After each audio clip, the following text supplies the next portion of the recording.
Assalamualaikum warahmatullahi taala wabarakatuh. Berdirinya kami berdua di sini dengan berhajat ingin memulakan sesi bual bicara santai dengan topik jom hayati akhlak mulia dan sunnah Rasulullah sallallahu alaihi wasallam dalam kehidupan seharian serta topik kemenjadian khalifah dalam era digital yang penuh cabaran kini. Topik ini akan dikupaskan oleh saya, Muhammad Luqman Taqiyuddin bin Abdullah Sani, serta bersama dengan sahabat saya, Ustaz Muhammad Daniel Syahmi bin Samsudin.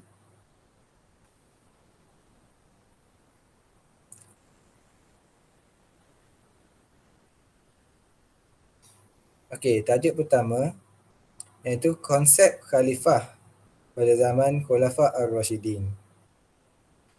Khalifah ini bermula apabila Rasulullah sallallahu alaihi wasallam berhijrah ke Madinah dan Rasulullah telah dilantik oleh penduduk Madinah untuk menjadi pemimpin negara Madinah Al-Munawwarah.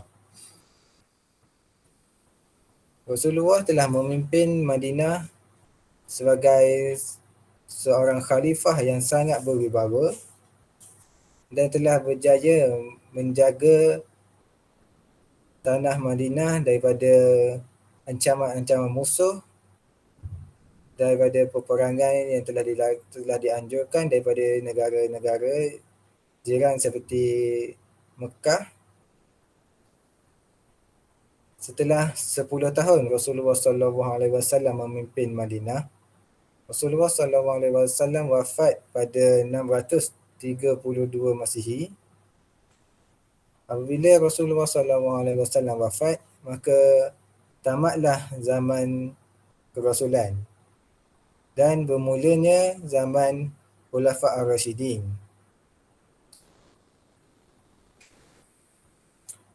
Zaman Khulafa Ar-Rashidin ini masih lagi berpusatkan di Madinah Al-Munawwarah dan memiliki 4 orang khalifah. Zaman Khulafa Ar-Rashidin bermula daripada 632 Masihi sehingga 661 Masihi. Dan mereka hanya mempunyai 4 orang khalifah. Setelah tamat pemerintahan Khulafa Ar-Rashidin, bermulalah zaman Bani Umayyah yang iaitu dikuasai oleh keluarga Bani Umayyah. Setelah kewafatan Rasulullah sallallahu alaihi wasallam, berlakunya perebutan kuasa dan perpecahan dalam kalangan rakyat Madinah untuk mendapatkan jawatan khalifah. Mereka berebut jawatan khalifah ini kerana ialah jawatan sebagai pemimpin negara ini banyak memberi manfaat kepada sesiapa sahaja yang memegang jawatan ini, dan jawatan ini boleh menjadi punca kita masuk ke dalam syurga ataupun menjadi beban yang menarik kita masuk ke dalam neraka. Apabila ramai penduduk Madinah berebut untuk mendapatkan jawatan khalifah ini, sahabat Rasulullah SAW iaitu Abu Bakar As-Siddiq radhiyallahu anhu telah berjaya mengelakkan perpecahan ini dengan memanggil ketua-ketua daripada suku kaum yang ada di Madinah berkumpul di satu tempat dan mencadangkan mereka untuk memilih seorang daripada kalangan sahabat Nabi untuk dijadikan khalifah. pada ketika itu mereka telah pun bersetuju untuk melantik Saidina Abu Bakar As-Siddiq sebagai khalifah yang akan menggantikan tempat Rasulullah sallallahu alaihi wasallam.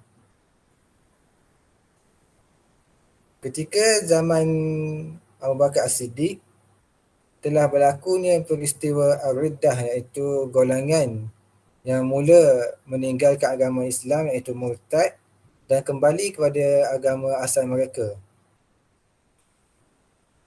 Ketika awal zaman pemerintahan Abu Bakar, itulah cabaran yang perlu dihadapi oleh Saidina Abu Bakar dan beliau berjaya menangkis masalah ini dengan jayanya, tetapi dengan sedikit harga, iaitu kebanyakan golongan sahabat telah pun syahid dalam peperangan tersebut. Kemudian Saidina Abu Bakar wafat setelah 3 tahun beliau memegang jawatan sebagai khalifah. Setelah kewafatan Saidina Abu Bakar, Saidina Umar Al-Khattab pula dilantik menjadi khalifah yang kedua bagi zaman Khulafa Ar-Rasyidin. Pada zaman Umar ini, kita dapat lihat banyak perkembangan yang berlaku terhadap pemerintahan Islam. Dengan Umar telah membuat cukai, telah memulakan sesi dakwah ataupun sesi menakhluk negara-negara berdekatan dengan Madinah yang telah meluaskan empayar Islam itu sendiri. Setelah lama Saidina Umar memegang jawatan sebagai khalifah, beliau telah dibunuh oleh seseorang yang munafik ketika sedang solat. Apabila Saidina Umar telah pun wafat, maka Saidina Uthman bin Affan telah dilantik menjadi khalifah yang ketiga. Apabila Saidina Uthman bin Affan dilantik menjadi khalifah yang ketiga, beliau tidak menghadapi cabaran yang banyak kerana ketika zaman Saidina Umar banyak masalah yang timbul telah berjaya diselesaikan. Walaupun begitu, Saidina Uthman juga mati dibunuh oleh segelintir umat Islam yang telah terpesong akidah mereka. Setelah kematian Saidina Uthman, Saidina Ali telah pun dilantik untuk memegang jawatan khalifah ini.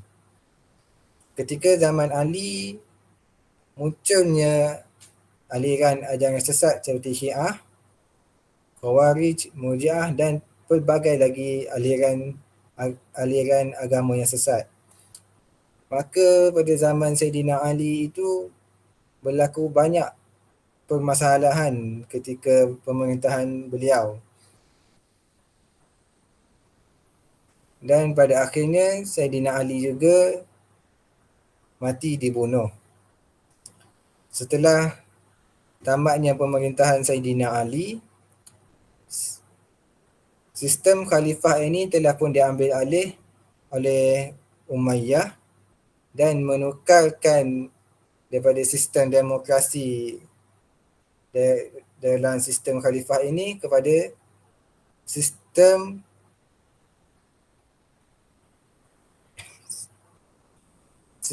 pemerintahan berketurunan, iaitu di mana Umayyah telah menetapkan pengganti khalifah selepas dia adalah golongan ahli keluarganya.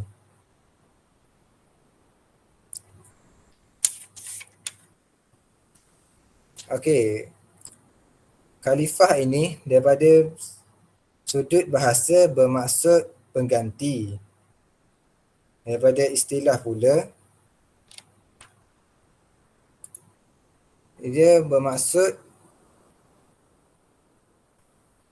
merujuk kepada jawatan sebagai ketua negara Islam bagi menggantikan kepimpinan Nabi Muhammad SAW selepas kewafatan baginda. Ketika itu pelantikan khalifah mengikut syarat-syarat tertentu, iaitu seorang lelaki Islam, mempunyai istiqamah dalam akidah dan mengeluarkan pendapat, tidak cacat anggota yang boleh menghalang daripada menjalankan tugas serta mempunyai ilmu yang tinggi sama ada dalam bidang agama dan pentadbiran.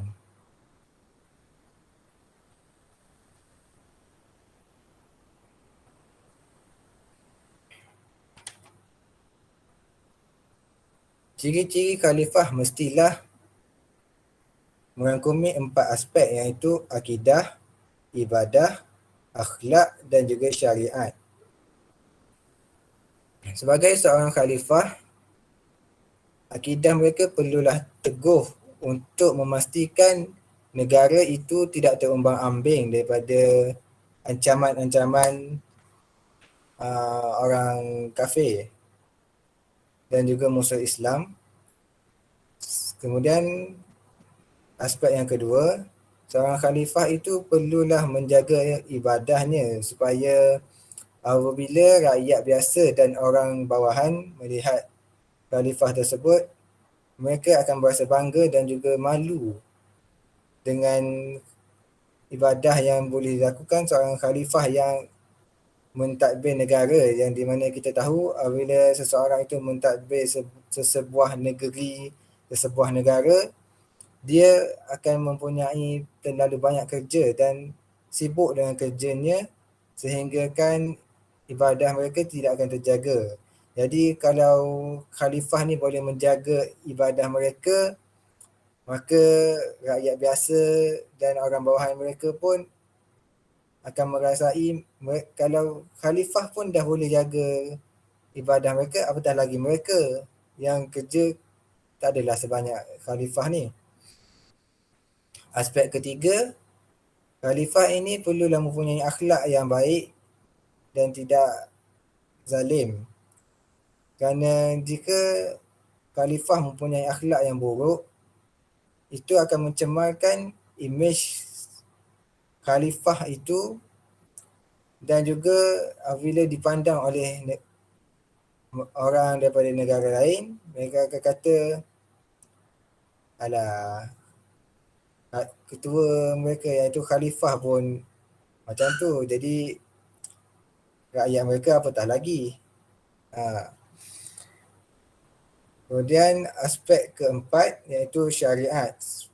Seorang khalifah ini perlulah mengetahui syariat yang telah diturunkan oleh Allah SWT dalam Al-Quran serta melalui sabda Rasulullah SAW, iaitu sunnah daripada Nabi SAW.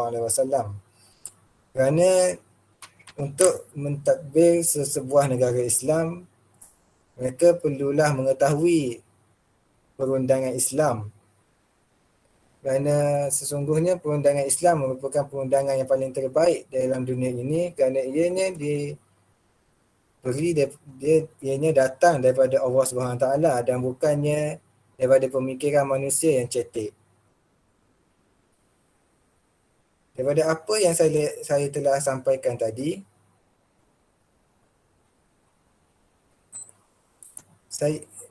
hal ini telah menimbulkan satu persoalan kepada saya, iaitu kenapa Allah SWT melantik manusia menjadi khalifah di muka bumi ini?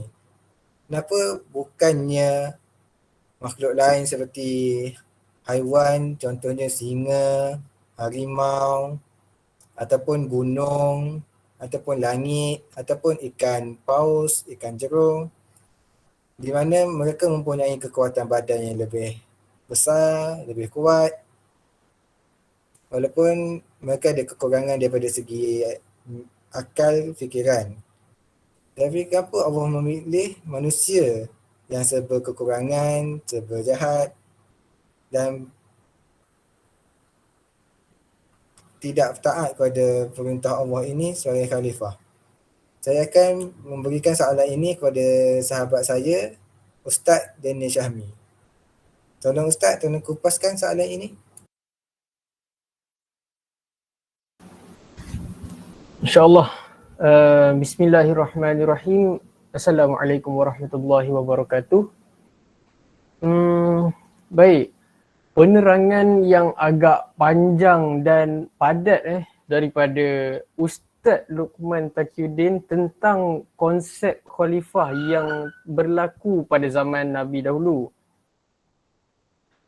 Apa yang Ustaz cuba sampaikan tadi tu, sebelum kita jawab soalan kita mengupas balik. Ustaz cuba membicarakan tentang sejarah dan bagaimana munculnya peranan sebagai khalifah dalam bumi Islam ini.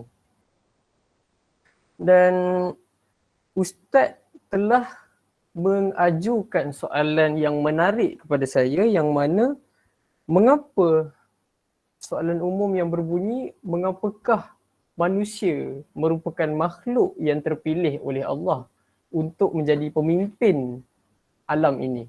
Kenapa bukan malaikat? Kenapa bukan jin dan syaitan dan sebagainya? Sebelum itu, insyaAllah saya akan menerangkan secara ringkas berserta dengan huraian. Poin dia biasa je untuk mudah kita faham. Baik. Kenapa manusia dipilih untuk menjadi khalifah? Perkara ini telah pernah dipersoalkan oleh malaikat kepada Allah satu masa dahulu sebelum wujudnya manusia lah. Kita dapat lihat dalam surah Al-Baqarah ayat ke 30 yang berbunyi, A'udzu billahi minasy syaithanir rajim. Wa idz qala rabbuka lil malaikati inni ja'ilun fil ardi khalifah. Qalu ataj'alu fiha man yufsidu fiha wa yasfiku ad-dima'a wa nahnu nusabbihu bihamdika wa nuqaddisu lak. Qala inni a'lamu ma la ta'lamun. Dalam ayat ni diguna dengan luas lah. Yang mana wa idz qala rabbuka lil malaikah, malaikat ni pernah bertanyalah kepada Allah, yang mana Allah pernah berkata bahawa dia ingin menjadikan seorang khalifah di muka bumi, dan malaikat pun bertanya, mengapa hendak menjadikan khalifah ini daripada manusia? Bukannya apa? Mereka ini orang yang akan membuat kerusakan dan menumpahkan darah. Padahal kami, iaitu para malaikat ini kan sentiasa bertasbih dan patuh kepada Allah. Tetapi kemudian Allah berfirman, sesungguhnya aku mengetahui apa yang tidak kamu ketahui. Qala inni a'lamu ma la ta'lamun. Itu dari segi dalil di dalam Quran. Apakah yang dapat kita relevankan dengan akal fikiran kita? Okey, malaikat ini diciptakan hanyalah makhluk suci yang sememangnya sifatnya, yang sememangnya taat. Kalau Allah ciptakan dia untuk sujud 50,000 tahun, 50,000 tahun dibuat.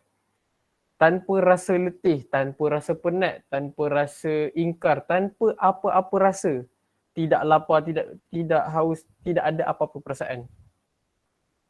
Jauh berbeza dengan manusia ini diciptakan bersama dengan makhluk yang tersangat-sangat degil bernama nafsu.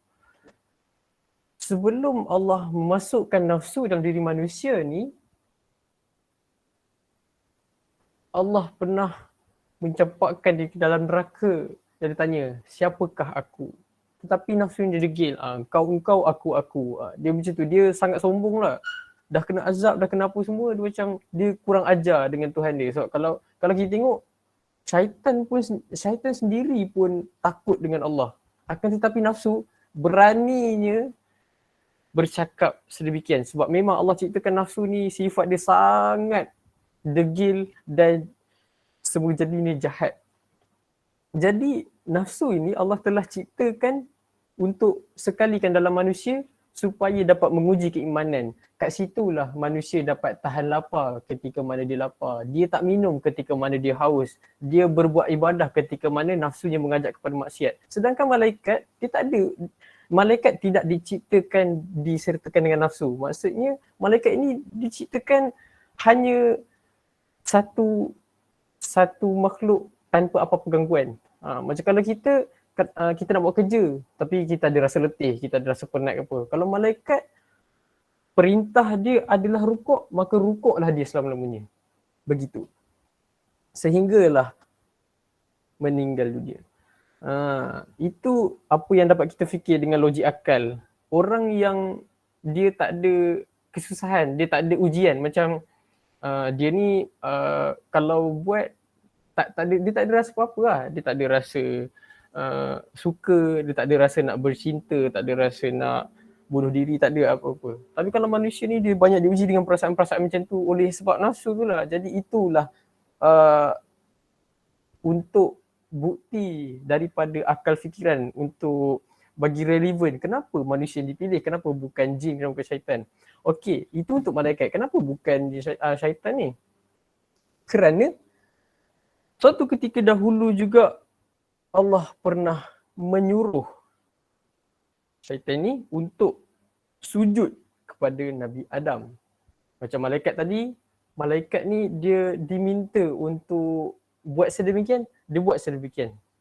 Dia suruh buat macam ni, buat macam ni. Dia buat macam ni, buat macam ni. Kalau manusia, dia boleh jadi dua-dua. Dia boleh jadi lagi mulia daripada malaikat dan boleh jadi lagi teruk daripada syaitan. Apa dalil dia? Okey, macam kalau kita tengok dalam surah Al-Baqarah ayat ke-34, wa idh qulna lil malaikati isjudu li adama fasajadu illa iblisa aba wastakbara wa kana minal kafirin. Dan ingatlah ketika kami berfirman kepada para malaikat, sujudlah kamu kepada Adam, maka sujudlah mereka kecuali iblis. Dia enggan dan takbur dan dia termasuk golongan orang yang kafir. Siapa sangka iblis, makhluk yang tersangat taat dan boleh jadi ketua para malaikat, yang tersangat alim, banyak sangat ilmu dalam diri dia, tetapi dibuang dari syurga, dilaknat selama-lamanya dan dijamin neraka, diharamkan syurga hanya kerana sifat sombong dan takbur untuk sujud kepada Adam. Itulah satu-satunya perintah yang mengubah nasib sang iblis. Bayangkan manusia ni berapa ribu, berapa juta, berapa bilion arahan Allah yang kita ingkari. Nak banding dengan iblis yang hanya ingkar satu je dan terus disingkirkan daripada syurga dan diharamkan untuk masuk. Wal'iyadu billah. Okey, itu secara kasarnya kenapa manusia yang dipilih. Jadi apakah peranan khalifah ini kan pada zaman kini lah? Kalau zaman dulu kan waktu orang kafir ni tengah buat sesuka hati, belum wujudnya kedatangan keturunan Al-Quran itu sendiri, maka masyarakat tengah berpecah belah. Jadi peranan khalifah pada zaman dulu sangat-sangat berat. Zaman sekarang ni berat juga, tapi dia dah ada penerus lah. Cuma tinggal nak sambung dan ikut apa yang Nabi dah buat. Jadi Ustaz Luqman ingin meneruskan tentang peranan atau bagaimana? Baiklah, terima kasih Ustaz dan Syahmi kerana di atas kupasan yang begitu padat sekali dan dengan perumpamaan yang sangat mudah untuk difahami daripada soalan saya tadi. Ustaz ada mengatakan kepada saya supaya mengupas akan peranan khalifah, iaitu kita dan anak-anak muda pada zaman era digital yang penuh dengan kemudahan ini. Macam mana kita dan anak-anak muda sekarang untuk menjadi khalifah pada zaman kini adalah sangat mudah dan tidak sesusah ketika zaman para nabi, para sahabat, para tabi'in, para muhaddisin Dalam zaman kita terlalu banyak kemudahan yang boleh digunakan untuk menyampaikan ilmu, untuk berdakwah, untuk mencari ilmu. Tetapi alangkah malangnya dengan di sebalik kemudahan yang banyak, yang begitu banyak ini, ianya bukan datang dengan kemudahan sahaja. Tetapi kemudahan ini datang membawa kelalaian, dan kelalaian ini telah banyak menjatuhkan golongan muda pada zaman kini. Bahkan ada segelintir golongan otai-otai, iaitu warga emas, juga tidak berjaya melepaskan diri daripada kemudahan yang melalaikan ini. Yang kita boleh tengok contohnya pada zaman era digital kini, jikalau kita ingin menyampaikan sesuatu ilmu, kita hanya perlu menulisnya dalam Instagram, dalam Facebook. Kemudian kita pun tekan butang post, terus satu dunia boleh baca. Ianya sangat memudahkan urusan untuk memberitahu ilmu kepada orang lain, untuk kita mencari ilmu.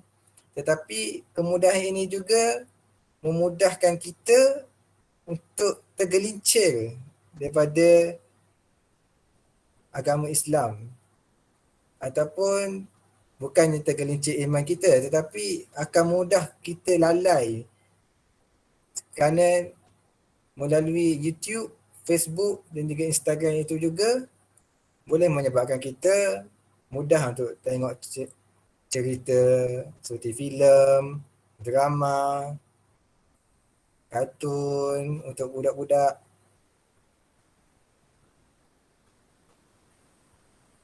Semua kemudahan ini datang bukan sahaja memudahkan kita untuk mencari kebaikan, tetapi ia juga datang membawa keburukan.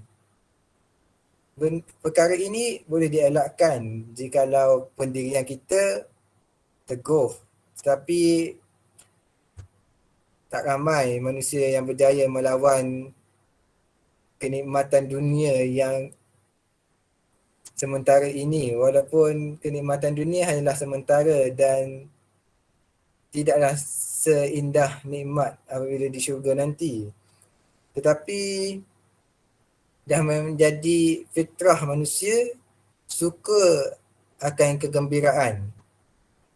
Jadi apabila munculnya kemudahan yang penuh dengan hiburan ini, maka dengan mudahnya mereka terjerumus ke dalam kelalaian yang diadakan daripada negara barat.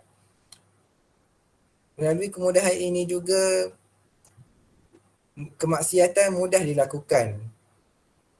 Kerana dengan memegang telefon bimbit ataupun laptop, apabila kita berada dalam bilik, kita mengunci pintu bilik, menutup tingkap, kita akan hanya ada kita sahaja dengan gadget yang kita gunakan. Jadi pada ketika ini, kita boleh melakukan apa-apa sahaja. Ianya hanya bergantung kepada kita untuk melakukan amal ibadah kepada Allah ataupun melakukan kemaksiatan. Di sini untuk memastikan khalifah pada zaman era digital ini masih lagi wujud adalah agak sukar sebenarnya.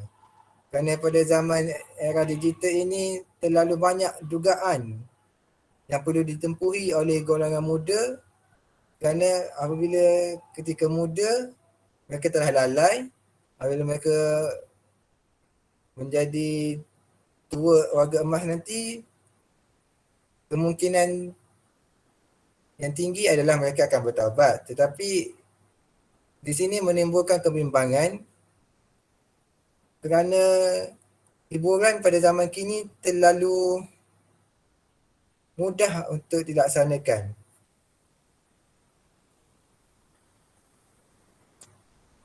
Saya akan memberikan kepada sahabat saya Ustaz Daniel Syahmi untuk memberikan sedikit komen akan peranan khalifah pada zaman kini yang penuh dengan cabaran.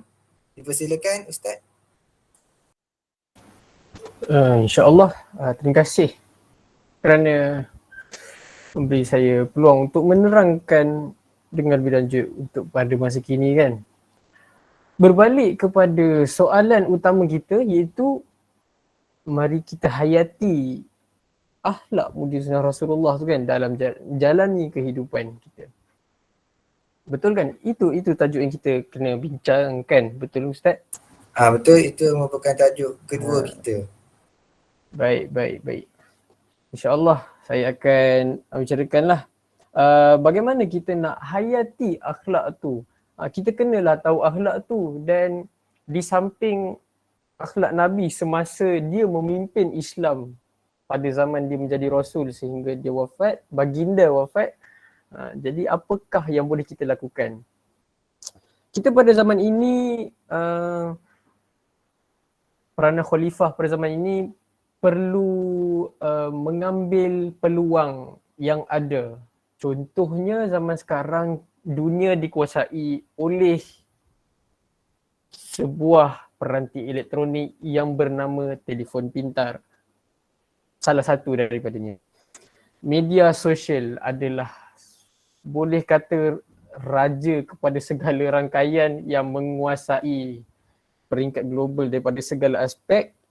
Baik, macam mana nak jadi khalifah kalau nak gunakan media sosial ni? Macam kita boleh lihat, zaman sekarang ni mudah untuk buat pahala dan mudah juga untuk buat dosa.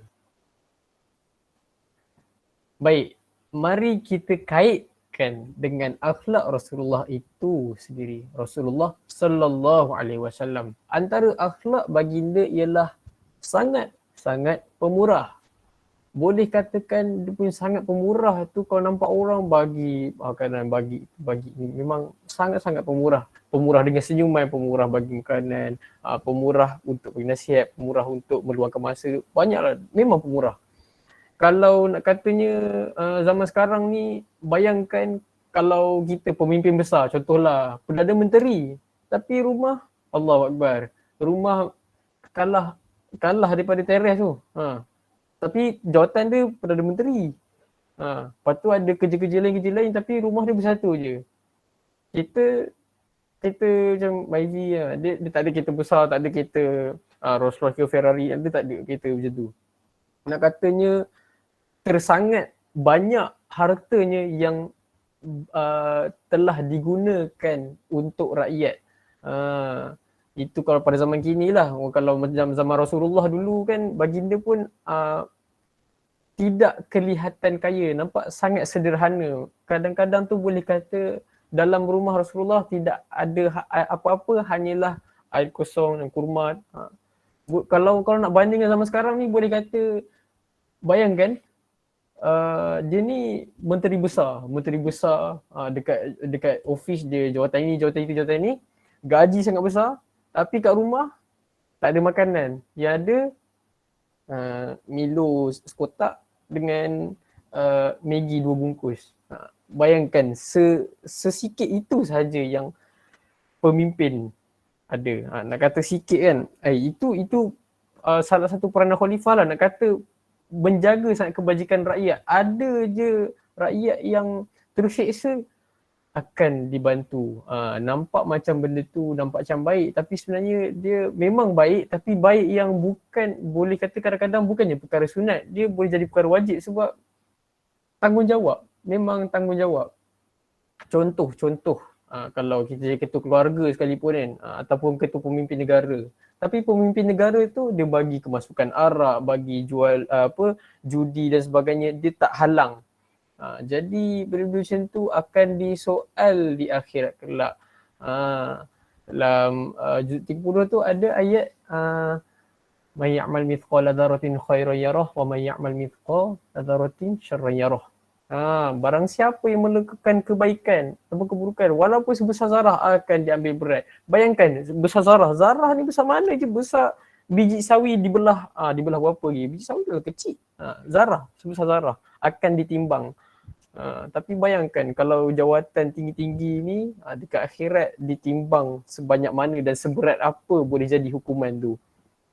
Jadi berhati-hati. Itulah peranan khalifah pada zaman kini. Dia kena kuasai media sosial, dia kena kuasai dari segi pentadbiran, kena kuasai, dia kena ambil peluang semua yang ada. Kena sentiasa cegah kemungkaran dan ajak kepada kebaikan.